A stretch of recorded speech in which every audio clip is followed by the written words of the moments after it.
नमामि हिंदी। आज मैं UP board के कक्षा 10 के काव्य पाठ्यक्रम में संकलित पाठ रसखान के सवैया एवं कवित्त अंश की व्याख्या बताने जा रही हूँ। हेलो बच्चों, जैसा कि आप हिंदी सुगम हिंदी प्रवाह के साथ जुड़कर अपने बोर्ड की तैयारी घर बैठे कर रहे हैं, इसके लिए मैं आपके हिंदी पाठ्यक्रम को सरल तरीके से आपके सामने ला रही हूँ। आशा करती हूँ कि आप YouTube के सुगम हिंदी प्रवाह से लाभ लेते हुए तैयारी कर रहे होंगे। जिन विद्यार्थियों ने अब तक चैनल को सब्सक्राइब नहीं किया है वो कर लें, जिससे हिंदी विषय की जानकारी सुचारू रूप से मिलती रहे। तो चलिए शुरू करते हैं सवैया की व्याख्या।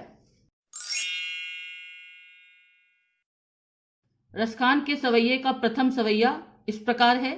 मानुष हो तो वही रसखान, बसो ब्रज गोकुल गांव के ग्वारन। जो पशु हो तो कहो बस मेरो, चरो नित नंद की धेनु मंझारन।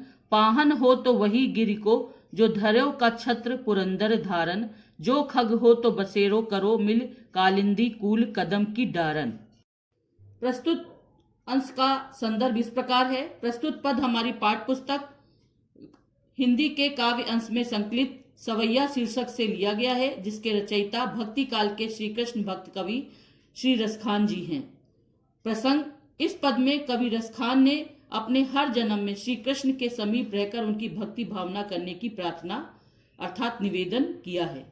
व्याख्या: प्रस्तुत पद में श्री रसखान जी कहते हैं कि मानुष अर्थात यदि मैं मनुष्य के रूप में जन्म लूं तो रसखान जी कहते हैं कि मेरा जन्म ब्रज या गोकुल के किसी गांव के ग्वालों के रूप में ही मेरा जन्म हो, जिससे मैं हमेशा उनके आसपास ही अर्थात श्री कृष्ण के आसपास ही रहूं। जो पशु और यदि मेरा जन्म पशु के रूप में हो तो मैं बसो मेरो चरो नित नंद की धेनु मंजारन, तो मैं नंद की गायों के बीच की कोई गाय बछड़े के रूप में जन्म लेकर हमेशा श्री कृष्ण के समीप बना रहूं।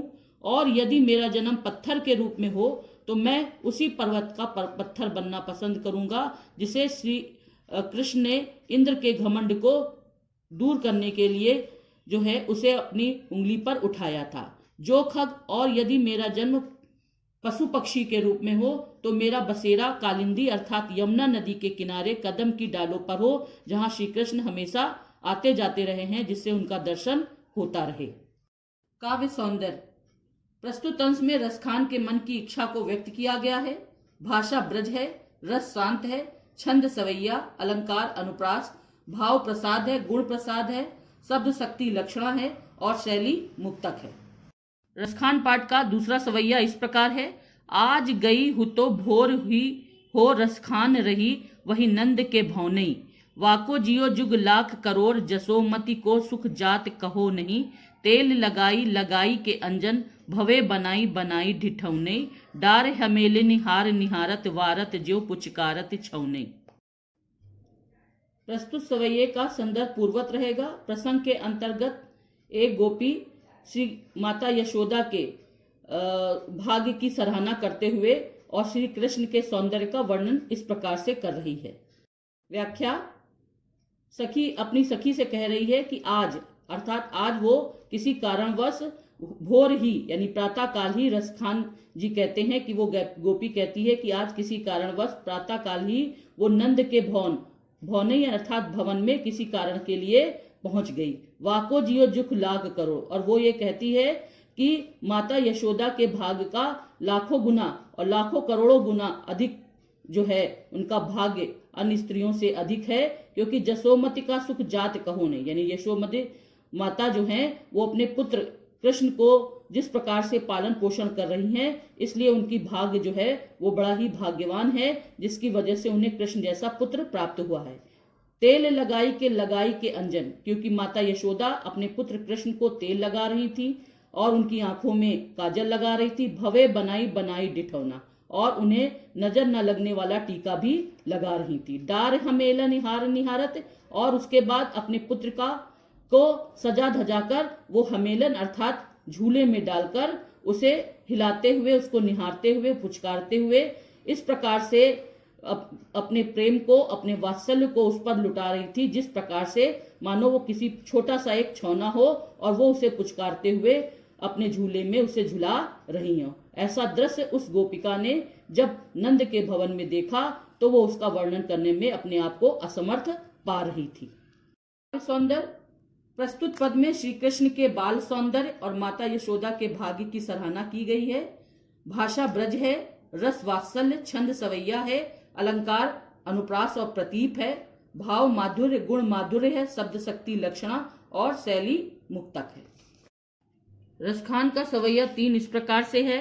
धूर भरे अति शोभित श्यामजू तैसी बनी सिर सुंदर चोटी, खेलत खात फिरे अंगना पग पैजनि पाजत पीर कछौटी, वा छवि को रसिखान बिलोकत वारत काम कला निज कोटी, काग के भाग बड़े सजनी हरि हाथ सो ले गयो माखन रोटी। प्रस्तुत पद अर्थात सवैये का संदर्भ पूर्वत ही रहेगा। प्रसंग के अंतर्गत श्री कृष्ण के बाल सौंदर्य का वर्णन किया गया है। व्याख्या। रसखान जी कहते हैं धूल भरे, रसखान जी कहते हैं कि धूल से भरे हुए श्यामजू अर्थात श्री कृष्ण का सौंदर्य बड़ा ही निराला है। जैसी बनी सुंदर चोटी और उनके सिर पर बंधी हुई सुंदर चोटी उनके बाल सौंदर्य को और भी बढ़ा रही है। खेलत खात और वो खेलते और खाते हुए नंद के आंगन में शोभायमान हो रहे हैं। पग पैजन बाजत पीर कछौटी और उनकी कमर में छोटी सी लंगोटी बंधी हुई है और पैरों में बजने वाली पायल है। वाह छवि रसखान बिलोकत, ऐसी सुंदर छवि को रसखान जी देखते हैं। वारत काम कला निज कोटि, और इस सौंदर्य के ऊपर कामदेव भी अपने करोड़ों सुंदरता को न्यौछावर करते हैं।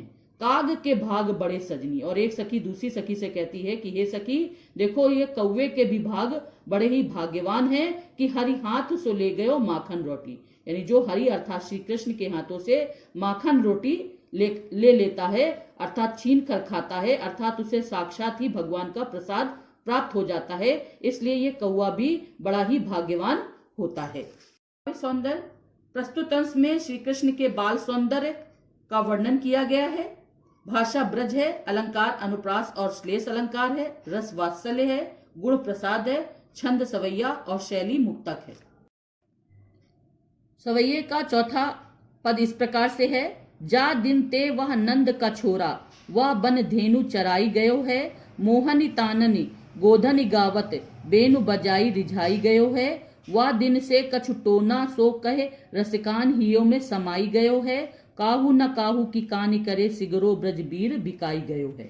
प्रस्तुत सवैये का संदर्भ पूर्वत है। प्रसंग के अंतर्गत श्री कृष्ण के सौंदर्य और ब्रज के लोगों पर उसका प्रभाव का वर्णन किया गया है। जा दिन ते, व्याख्या के अंतर्गत कहा गया है जा दिन से, यानी जिस दिन से नंद का छोरा अर्थात नंद का पुत्र श्री कृष्ण अपनी गायों को चराते हुए बांसुरी को बजाते हुए उस ब्रज की गलियों से निकला है। मोहनी ताननी गोधन गावत, यानी गोधन नामक तान को गाते हुए अपनी आकर्षण मुरली की धुन को सुनाते हुए बेनु बजाए रिझाए, यानी वो गोपिकाएं ये कहती हैं कि अपनी बांसुरी बजाकर हम सबको अपनी ओर आकर्षित करके चला गया है। वाह दिन से कुछ टोना सा, एक सखी दूसरी सखी से कह रही है कि मानो ऐसा लगता है कि उसकी बांसुरी की धुन ने किसी टोना काला जादू कर दिया है, रसखान हियो में समाई गए हो। रसखान जी कहते हैं, वो गोपियां कहती हैं कि वो रसखान अर्थात श्री कृष्ण जो है हमारे हृदय में उस बांसुरी के साथ उसी प्रकार से समा गया है अर्थात विराजमान हो गया है।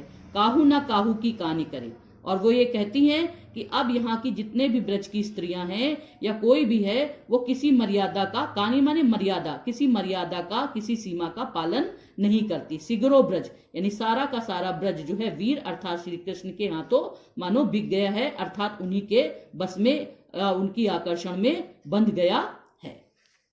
प्रस्तुत काव्य सौंदर्य के अंतर्गत श्री कृष्ण के सौंदर्य का और उनके प्रभाव का वर्णन किया गया है। भाषा ब्रज है और श्रृंगार रस है, अनुप्रास और उपमा अलंकार का प्रयोग किया गया है, शैली मुक्तक है। रसखान का अगला सवैया इस प्रकार है। कान्हा भये बस बांसुरी के, अब कौन सखी हमको चाहिए, निस्धौस रहे संग साथ लगी, या सौतन तापन क्यों सहिए, जिन मोह लियो मन मोहन को, रसखान सदा हमको दहिए, मिल आओ सबे सखी भाग चले, अब में ब्रज में बांसुरी ही रहिए। प्रस्तुत सवैये का संदर्भ पूर्वत रहेगा और प्रसंग के अंतर्गत यहाँ पर श्री कृष्ण के मुरली के प्रभाव का और उसके प्रति अपने सौतिये डहाका जो ब्रज की स्त्रियां हैं वो वर्णन कर रही हैं। व्याख्या।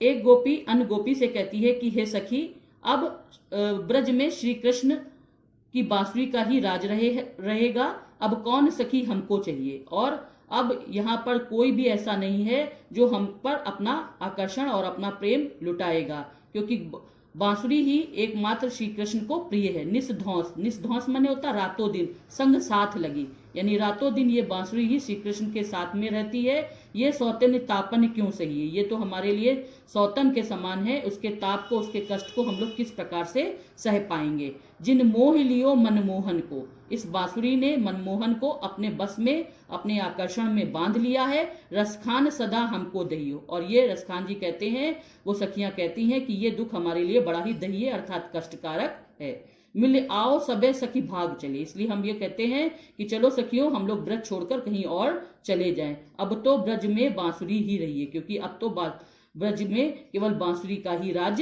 रहेगा। काव्य सौंदर्य के अंतर्गत सखियों के सौतिया डाहा के प्रेम का स्वाभाविक वर्णन किया गया है। भाषा सरल सुबोध ब्रज भाषा है। अलंकार अनुप्रास विरोधाभास अलंकार है। श्रृंगार रस है और माधुर्य गुण है। छंद सवैया है। शैली मुक्तक है। रसखान के अंतिम सवैया इस प्रकार है। मोर पखा सिर ऊपर रखियो, गुंज की माला गरे पहरूंगी, ओढ़ पीताम्बर लय लकुटी बन गोधन ग्वारन संग फिरूंगी, भावतो वही मेरो रसखान, सो तेरे कहे सब स्वांग करूंगी, या मुरली मुरली धर की अधरन धरी, अधरा न धरूंगी। अंतिम सवैये का संदर्भ पूर्वत ही रहेगा।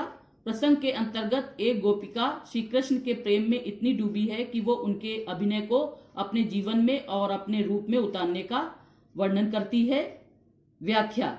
मोर पखा सिर ऊपर रखियो, वो गोपी श्री कृष्ण के स्वरूप को धारण करने की बात करती है, इसलिए वो ये कहती है कि मोर पखा, अर्थात श्री कृष्ण जिस प्रकार से अपने सिर पर मोर का पंख धारण करते हैं, मैं भी उन्हीं के समान अपने सिर पर मोर का पंख धारण करूंगी, गुंज की माला गले पहनूंगी, और श्री कृष्ण के समान गुंज की माला को अपने गले में धारण करूंगी। ओढ़ पीताम्बर, और जिस तरह से श्री कृष्ण पीताम्बर धारण करते हैं उसी तरह मैं पीताम्बर वस्त्र धारण करूंगी। लय लकुटी, और जिस तरह वो गायों को चराने के लिए लकुटी अर्थात लकड़ी लेकर घूमते हैं, मैं भी लकड़ी लेकर घूमूंगी। वन गोधन ग्वारन संग गिरूंगी, और वन उपवन में गाय बछड़ों को लेकर ग्वाल बालों के साथ जंगल जंगल फिरती घूमती फिरूंगी। भावतो वही रसखान, रसखान जी कहते हैं, वो गोपी कहती है, जो श्री कृष्ण को चीजें पसंद है वो सब मैं करने का प्रयास करूंगी।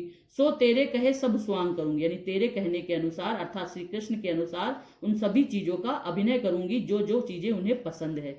या मुरली मुरलीधर की, परंतु ये जो मुरली है अर्थात बांसुरी है, ये मुरलीधर अर्थात श्री कृष्ण की है।